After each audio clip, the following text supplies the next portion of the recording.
Assalamualaikum warahmatullahi wabarakatuh.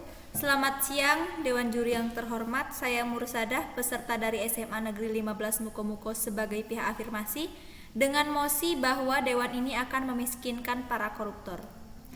Baiklah, kita langsung saja ke topik permasalahan kali ini, yaitu mengenai kurangnya hukuman bagi para koruptor.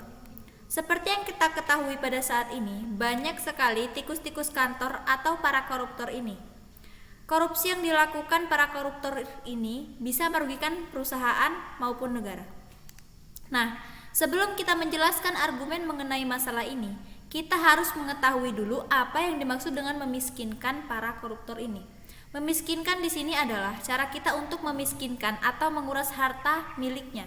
Memiskinkan di sini apa sih contohnya? Yaitu dengan cara mengambil kembali uang yang dia ambil dari hasil korupsi yang ia lakukan pada perusahaan atau negara. Lalu koruptor. Koruptor di sini itu maksudnya pelaku atau yang melakukan korupsi yang merugikan perusahaan ataupun negara. Nah, jika sudah melakukan korupsi di sini, para koruptor harus diberi sanksi atau hukuman dengan cara apa? Misalnya dipenjarakan. Nah, di topik kita kali ini itu kami ingin mendukung pemerintah dengan menaikkan hukuman para koruptor. Dengan cara apa? Dengan memiskinkan mereka. Karena dengan dipenjarakan saja itu tidak cukup. Karena apa? Dia dipenjara sedangkan dia masih memiliki harta. Jadi bisa saja dia membayar jaminan agar dia bisa keluar dari penjara. Jadi dengan kita memiskinkan mereka dan dipenjarakan itu sangat-sangat setimpal dengan perbuatan mereka. Karena dengan korupsi itu sudah sangat merugikan negara atau perusahaan. Nah, kita masuk ke argumen yang pertama. Dengan memiskinkan para koruptor itu bisa memberikan efek jera kepada mereka. Maksudnya apa? Nah, ini solusi yang baik dan bagus. Karena jika koruptor dijerakan, itu akan menurunkan keterpurukan bangsa.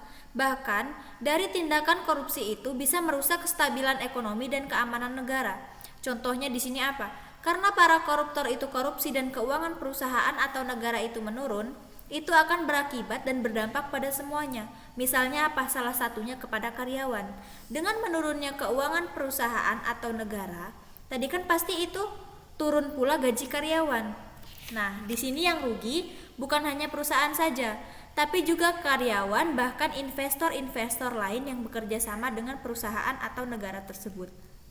Yang kedua, dengan kita memiskinkan para koruptor, itu akan memberikan peringatan kepada koruptor lain yang belum tercium oleh pihak yang berwajib. Contohnya, koruptor lain yang berniat melakukan korupsi, jadi dia nggak jadi korupsi. Kenapa?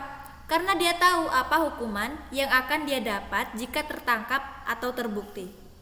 Jadi, di sini kita memiskinkan para koruptor selain memberikan efek jera, mengurangi kerugian, itu juga bisa menutupi kerugian negara yang lain.